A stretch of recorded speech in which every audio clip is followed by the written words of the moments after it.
मैं तुम्हें एक सवाल पूछना चाहता हूँ। अगर कोई तुम्हारे दिमाग को नियंत्रित कर रहा हो तो क्या तुम्हें पता चल जाएगा? ज्यादातर लोग तुरंत कहेंगे हाँ, लेकिन यहीं वे सबसे बड़ी गलती कर देते हैं, क्योंकि असली नियंत्रण कभी दिखाई नहीं देता। वो आदेश बनकर नहीं आता, वो मुस्कान बनकर आता है, वो प्यार बनकर आता है, वो चिंता बनकर आता है, और कभी कभी वो उस इंसान की आवाज बनकर आता है जिस पर तुम सबसे ज्यादा भरोसा करते हो। सोचो, क्या कभी ऐसा हुआ है कि किसी बातचीत के बाद तुमने खुद पर शक करना शुरू कर दिया?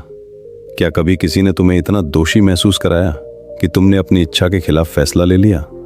क्या कभी किसी ने तुम्हें यह महसूस कराया कि गलती हमेशा तुम्हारी ही है? अगर ऐसा हुआ है तो शायद तुम उस खेल का हिस्सा बन चुके हो जिसे बहुत कम लोग समझ पाते हैं, और यही वो सच है जो सब कुछ बदल देता है। दुनिया में दो तरह के लोग होते हैं। पहले वे जो लोगों की बातों को सुनते हैं, और दूसरे वे जो लोगों के इरादों को पढ़ लेते हैं। पहले लोग आसानी से प्रभावित हो जाते हैं, दूसरे लोग मुश्किल से नियंत्रित होते हैं। लेकिन सवाल यह है कि दोनों के बीच फर्क क्या है? फर्क सिर्फ जागरूकता का है, क्योंकि जिस दिन इंसान ये समझ लेता है कि लोग उसके शब्दों से नहीं बल्कि उसकी भावनाओं से खेल रहे हैं, उसी दिन खेल बदल जाता है। लेकिन कहानी अभी शुरू हुई है, क्योंकि अगले कुछ मिनटों में तुम ऐसे मनोवैज्ञानिक रहस्यों से गुजरने वाले हो जो शायद तुम्हें अपने आसपास के लोगों को बिल्कुल नई नजर से देखने पर मजबूर कर दें। तुम सीखोगे कि लोग दूसरों को कैसे प्रभावित करते हैं, कैसे भावनाओं को हथियार बनाया जाता है, कैसे आत्मविश्वास को धीरे धीरे कमजोर किया जाता है, और सबसे महत्वपूर्ण, कैसे अपने दिमाग के चारों ओर ऐसा मानसिक कवच बनाया जाए जिसे कोई आसानी से भेद न सके। याद रखो, सबसे खतरनाक जेल लोहे की सलाखों से नहीं बनती। सबसे खतरनाक जेल वो होती है जो इंसान के दिमाग के अंदर बनाई जाती है। तो तैयार हो जाओ, क्योंकि आज हम सिर्फ डार्क साइकोलॉजी को समझने नहीं जा रहे। आज हम उस खेल को देखने जा रहे हैं जो हमेशा से तुम्हारे आसपास खेला जा रहा था। फर्क सिर्फ इतना है कि अब तुम उसे पहचान पाओगे। अध्याय 1, डार्क साइकोलॉजी आखिर है क्या? क्या तुमने कभी सोचा है कि एक ही बात दो लोग सुनते हैं, लेकिन फैसला सिर्फ एक ही व्यक्ति के पक्ष में क्यों जाता है? क्या तुमने कभी महसूस किया है कि कुछ लोगों के पास कोई खास ताकत नहीं होती, फिर भी वे लोगों को अपनी बात मनवा लेते हैं? और सबसे बड़ा सवाल, क्या होगा अगर मैं तुमसे कहूं कि तुम्हारे जीवन के कई फैसले पूरी तरह तुम्हारे नहीं थे? यह सुनने में अजीब लग सकता है, लेकिन कहानी यहीं से शुरू होती है। डार्क साइकोलॉजी कोई जादू नहीं है, यह कोई रहस्यमयी शक्ति भी नहीं है। यह इंसानी दिमाग की उन कमजोरियों को समझने की कला है जिनका इस्तेमाल करके किसी व्यक्ति की सोच, भावनाओं और फैसलों को प्रभावित किया जा सकता है। सबसे खतरनाक बात यह है कि ज्यादातर लोग इसका शिकार तब बनते हैं जब उन्हें पता भी नहीं होता कि खेल शुरू हो चुका है। कल्पना करो, एक व्यक्ति तुम्हारी तारीफ करता है, तुम्हें खास महसूस कराता है, तुम्हारी हर बात से सहमत होता है। धीरे धीरे तुम्हें लगता है कि यह इंसान बाकी सबसे अलग है। लेकिन असली खेल अभी शुरू हुआ है, क्योंकि कई बार भरोसा जीतना ही नियंत्रण की पहली सीढ़ी होता है। यहीं पर ज्यादातर लोग सबसे बड़ी गलती कर देते हैं। वे शब्दों को देखते हैं, इरादों को नहीं, और आगे जो होने वाला है वो शायद तुम्हारी सोच बदल देगा। एक छोटे से शहर में आरव नाम का लड़का रहता था। बहुत साधारण, बहुत मेहनती, लेकिन एक कमजोरी थी, उसे लोगों को नाराज करना पसंद नहीं था। वो हर किसी की मदद करता, हर किसी की बात मानता, और हमेशा ये चाहता कि लोग उसके बारे में अच्छा सोचें। शुरुआत में ये उसकी अच्छाई लगती थी, लेकिन धीरे धीरे यही उसकी सबसे बड़ी कमजोरी बन गई। ऑफिस में लोग अपना काम उससे करवाने लगे, दोस्त अपनी जिम्मेदारियां उस पर डालने लगे, और कुछ लोग उसकी भावनाओं का फायदा उठाने लगे। सब कुछ इतना धीरे हुआ कि आरव को महसूस ही नहीं हुआ कि वो अपनी जिंदगी का कंट्रोल खो रहा है। शायद तुमने भी कभी ऐसा महसूस किया होगा जब तुम किसी को मना नहीं कर पाए, जब तुमने अपनी जरूरतों से ज्यादा दूसरों की जरूरतों को महत्व दिया, जब तुमने सिर्फ इसलिए हाँ कहा क्योंकि तुम्हें डर था कि सामने वाला नाराज हो जाएगा। अगर ऐसा हुआ है तो ध्यान से सुनना, क्योंकि यही वो दरार है जहां से मैनिपुलेशन अंदर प्रवेश करता है। डार्क साइकोलॉजी का मतलब हमेशा किसी खतरनाक अपराधी से नहीं होता। कई बार ये तुम्हारे सबसे करीबी रिश्तों में मौजूद होती है, दोस्ती में, प्यार में, परिवार में, ऑफिस में, और कभी कभी उन लोगों में भी जिन पर तुम सबसे ज्यादा भरोसा करते हो। लेकिन इसके पीछे की साइकोलॉजी और भी खतरनाक है। ज्यादातर मैनिपुलेटर्स तुम्हारी ताकत पर हमला नहीं करते, वे तुम्हारी कमजोरियों को खोजते हैं। तुम्हारा अकेलापन, तुम्हारा डर, तुम्हारी स्वीकृति की चाह, तुम्हारा आत्मसंदेह, और फिर उन्हीं रास्तों से तुम्हारे दिमाग तक पहुंचते हैं। याद रखो, कोई भी इंसान तब तक तुम्हें नियंत्रित नहीं कर सकता जब तक उसे तुम्हारे अंदर मौजूद उस बटन का पता ना चल जाए जिसे दबाकर वो तुम्हारी भावनाओं को बदल सके। और यही वो सच है जो इंसान बहुत देर से समझता है। लेकिन कहानी अभी खत्म नहीं हुई, क्योंकि अगले अध्याय में हम उस व्यक्ति के दिमाग के अंदर झांकेंगे जो दूसरों को नियंत्रित करता है। वो ऐसा क्यों करता है, उसे इससे क्या मिलता है, और सबसे महत्वपूर्ण, वो कौन से संकेत हैं जिन्हें पहचान कर तुम खेल शुरू होने से पहले ही समझ सकते हो कि सामने वाला खिलाड़ी है या शिकार। क्योंकि जिस दिन तुम खिलाड़ी की मानसिकता समझ गए, उस दिन से खेल बदल जाएगा। अध्याय 2, चेहरे के पीछे छिपा खिलाड़ी। अगर कोई इंसान तुम्हें खुलेआम नियंत्रित करने की कोशिश करे तो शायद तुम तुरंत पहचान जाओगे। लेकिन क्या होगा अगर वही इंसान तुम्हारी तारीफ करे, तुम्हारी मदद करे, तुम्हें खास महसूस कराए, और फिर धीरे धीरे तुम्हारी सोच पर असर डालने लगे। यही वो जगह है जहां असली खेल शुरू होता है। क्योंकि सबसे खतरनाक खिलाड़ी कभी खिलाड़ी की तरह दिखाई नहीं देता। वो दोस्त बनकर आता है, हमदर्द बनकर आता है, कभी लीडर बनकर आता है और कभी प्यार बनकर। लेकिन उसके दिमाग में आखिर चलता क्या है? यही सवाल इस अध्याय का सबसे महत्वपूर्ण सवाल है, और इसका जवाब शायद तुम्हारी कई पुरानी यादों को नए नजरिए से देखने पर मजबूर कर देगा। ज्यादातर लोग सोचते हैं कि मैनिपुलेटर जन्म से ऐसे होते हैं, लेकिन सच्चाई थोड़ी अलग है। कई लोग बचपन में सीखते हैं कि सीधी बातचीत से ज्यादा असर भावनात्मक दबाव का होता है। कुछ लोग बार बार अस्वीकार किए जाते हैं और फिर नियंत्रण को सुरक्षा समझने लगते हैं। कुछ लोग इतने असुरक्षित होते हैं कि उन्हें हर समय किसी पर शक्ति महसूस करनी पड़ती है, और कुछ लोग सिर्फ इसलिए ऐसा करते हैं क्योंकि उन्हें इससे फायदा मिलता है। लेकिन असली कारण अभी सामने नहीं आया। ध्यान से सुनना। हर मैनिपुलेटर अलग दिख सकता है, लेकिन लगभग हर मैनिपुलेटर के अंदर एक चीज समान होती है। उसे अपने ऊपर भरोसा कम और दूसरों को नियंत्रित करने की जरूरत ज्यादा होती है। यही वो सच है जिसे लोग अक्सर समझ नहीं पाते। एक इंसान जितना ज्यादा दूसरों को नियंत्रित करने की कोशिश करता है, अक्सर वो अंदर से उतना ही ज्यादा असुरक्षित होता है। लेकिन कहानी अभी और गहरी है। आरव की जिंदगी में एक नया व्यक्ति आया। उसका नाम था करण। पहली मुलाकात में करण बेहद प्रभावशाली लगा। आत्मविश्वासी, बातचीत में तेज, हर समस्या का जवाब उसके पास था। आरव को लगा कि उसे आखिरकार कोई ऐसा दोस्त मिला है जो उसे समझता है। शुरुआत में करण उसकी हर बात की तारीफ करता, उसे खास महसूस कराता और हमेशा कहता कि तुम बाकी लोगों से अलग हो। आरव को यह अच्छा लगता था, किसी को भी लगता, लेकिन उसे नहीं पता था कि आगे क्या होने वाला है। धीरे धीरे करण ने एक नया खेल शुरू किया। वो आरव के फैसलों पर सवाल उठाने लगा, फिर उसके दोस्तों पर, फिर उसके आत्मविश्वास पर। और सबसे अजीब बात, ये सब इतनी शांति से हुआ कि आरव को कभी महसूस ही नहीं हुआ कि उसका भरोसा खुद से हटकर करण पर जा रहा है। यहीं पर ज्यादातर लोग सबसे बड़ी गलती कर देते हैं। वे नियंत्रण को चिंता समझ लेते हैं और निर्भरता को प्यार। अब एक और महत्वपूर्ण बात समझो, हर मैनिपुलेटर का तरीका अलग होता है। कुछ लोग अपनी श्रेष्ठता दिखाकर लोगों को दबाते हैं। उन्हें हमेशा सही होना होता है, हमेशा केंद्र में रहना होता है। अगर कोई उनसे बेहतर दिखाई दे तो वे असहज हो जाते हैं।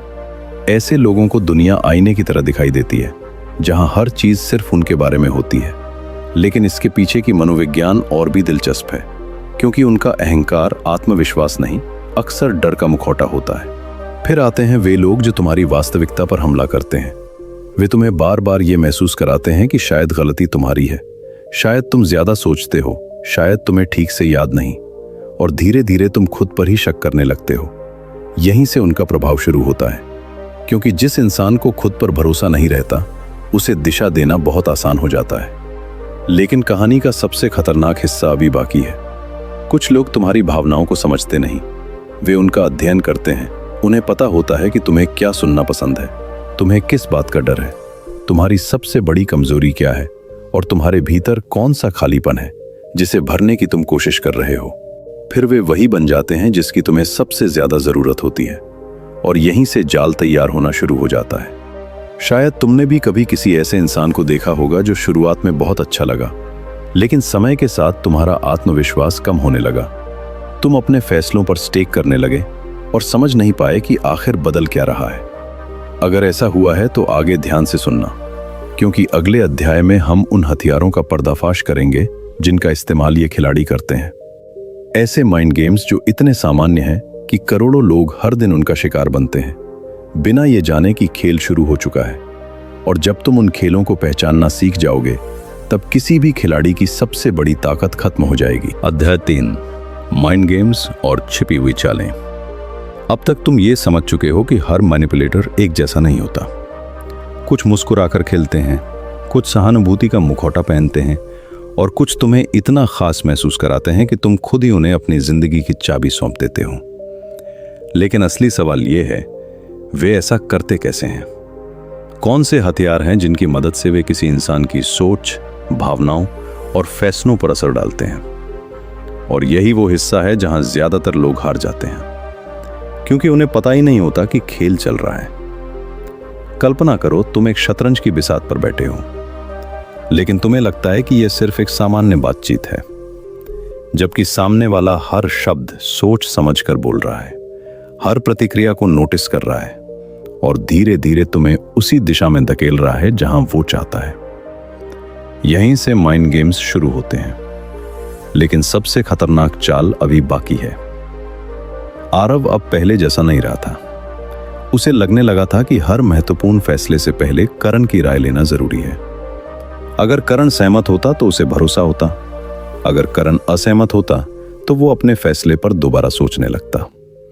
धीरे धीरे उसका आत्मविश्वास कम होने लगा, लेकिन उसे समझ नहीं आ रहा था कि आखिर ऐसा क्यों हो रहा है। एक दिन उसने एक छोटी सी बात नोटिस की। जब भी वो किसी बात पर यकीन जताता, करण उसे संदेह में डाल देता। जब भी वो किसी उपलब्धि पर खुश होता, करण कोई ऐसी बात कह देता जिससे उसका उत्साह कम हो जाए। और जब भी वो किसी समस्या की बात करता, करण खुद को समाधान की तरह पेश करता। आरव को पहली बार महसूस हुआ कि शायद ये सब संयोग नहीं है, लेकिन असली कारण अभी सामने नहीं आया था। दुनिया का सबसे पुराना माइंड गेम है तुम्हें खुद पर शक करवाना, क्योंकि जिस इंसान को खुद पर भरोसा नहीं रहता, वो आसानी से किसी और पर भरोसा करने लगता है। और यही वो पल होता है जहां नियंत्रण शुरू होता है। लेकिन इसके पीछे की साइकोलॉजी और भी गहरी है। मान लो कोई व्यक्ति बार बार तुम्हें यह महसूस कराए कि तुम जरूरत से ज्यादा सोचते हो, तुम चीजों को गलत समझते हो, तुम्हें ठीक से याद नहीं रहता। शुरुआत में तुम विरोध करोगे, लेकिन जब यही बात बार बार दोहराई जाती है तो दिमाग उसे सच मानने लगता है। और यही वो जाल है जिसमें लाखों लोग फंस जाते हैं। लेकिन कहानी अभी खत्म नहीं हुई, क्योंकि एक और चाल है जो इससे भी ज्यादा खतरनाक है। कई बार कोई इंसान शुरुआत में तुम्हें जरूरत से ज्यादा प्यार, सम्मान और ध्यान देता है। तुम्हें लगता है कि आखिरकार कोई ऐसा मिला है जो तुम्हें पूरी तरह समझता है। लेकिन धीरे धीरे वो सब कम होने लगता है। अब तुम्हें वही ध्यान पाने के लिए और ज्यादा कोशिश करनी पड़ती है, और बिना महसूस किए तुम उसकी स्वीकृति के पीछे भागने लगते हो। यहीं पर ज्यादातर लोग सबसे बड़ी गलती कर देते हैं। वे प्यार और निर्भरता के बीच का फर्क नहीं समझ पाते। अब एक पल रुककर सोचो, क्या तुम्हारी जिंदगी में कभी कोई ऐसा व्यक्ति आया है जिसने शुरुआत में तुम्हें बहुत खास महसूस कराया, लेकिन समय के साथ तुम्हारा आत्मविश्वास कम होने लगा? अगर जवाब हाँ है, तो आगे जो बात आने वाली है वो पूरी तस्वीर बदल सकती है। कुछ लोग अपराध बोध को हथियार की तरह इस्तेमाल करते हैं। वे सीधे आदेश नहीं देते, वे बस इतना कहते हैं, मुझे लगा था तुम अलग हो, मैंने तुम्हारे लिए इतना किया, तुम्हें मेरी परवाह ही नहीं। और अचानक तुम्हें बुरा महसूस होने लगता है। तुम वही करने लगते हो जो तुम नहीं करना चाहते थे, सिर्फ इसलिए क्योंकि तुम दोषी महसूस नहीं करना चाहते। यही माइंड गेम की असली ताकत है। वो तुम्हें मजबूर नहीं करता, वो तुम्हें खुद मजबूर होने पर मजबूर कर देता है। और यही वो सच है जो इंसान बहुत देर से समझता है। एक शाम आरव अपने कमरे में बैठा था। वो पिछले कुछ महीनों के बारे में सोच रहा था। उसे एहसास हुआ कि उसने कितने फैसले अपनी इच्छा से नहीं, बल्कि किसी और को खुश करने के लिए लिए थे।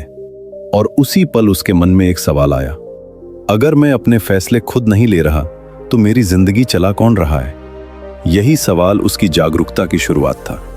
और शायद यही सवाल तुम्हारी भी शुरुआत बन सकता है, क्योंकि अगले अध्याय में हम सीखेंगे कि किसी इंसान के शब्दों से नहीं, बल्कि उसके व्यवहार से उसके असली इरादे कैसे पढ़े जाते हैं।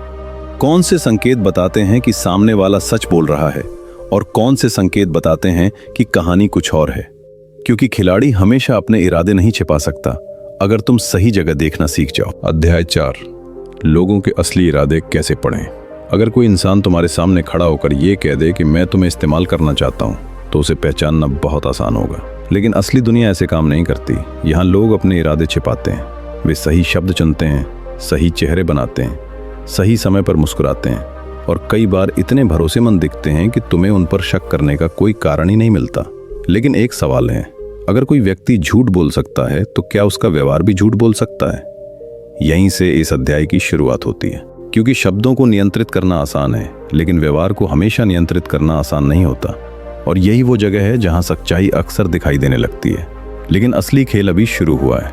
आरव ने अब लोगों को थोड़ा अलग नजरिए से देखना शुरू कर दिया था। पहले वो सिर्फ बातें सुनता था, अब वो पैटर्न देखने लगा था। और एक दिन उसे करण के बारे में कुछ ऐसा दिखा जो उसने पहले कभी नहीं देखा था। करण हमेशा बड़ी बड़ी बातें करता था, वफादारी की बातें, ईमानदारी की बातें, भरोसे की बातें। लेकिन जब भी कोई छोटी जिम्मेदारी आती वो गायब हो जाता। जब भी कोई गलती होती वो किसी और को दोष दे देता। और जब भी कोई मुश्किल फैसला लेना होता वो पीछे हट जाता।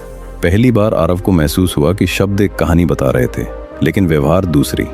और यही वो सच है जो ज्यादातर लोग बहुत देर से समझते हैं। ध्यान से सुनना, दुनिया के सबसे बड़े धोखे झूठ से नहीं होते, वे विरोधाभास से होते हैं। जब कोई इंसान कुछ कहता है लेकिन करता कुछ और है, यहीं पर सच्चाई दिखाई देने लगती है। लेकिन इसके पीछे की साइकोलॉजी और भी दिलचस्प है, क्योंकि हमारा दिमाग शब्दों पर जल्दी भरोसा कर लेता है, व्यवहार को समझने में समय लगता है। इसीलिए मैनिपुलेटर्स चाहते हैं कि तुम उनकी बातें सुनो, उनके पैटर्न नहीं देखो। अब एक महत्वपूर्ण बात, जब भी किसी व्यक्ति को समझना हो, उसकी एक बात को मत देखो, उसकी आदतों को देखो। एक घटना कुछ साबित नहीं करती, लेकिन बार बार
और अगले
दीवार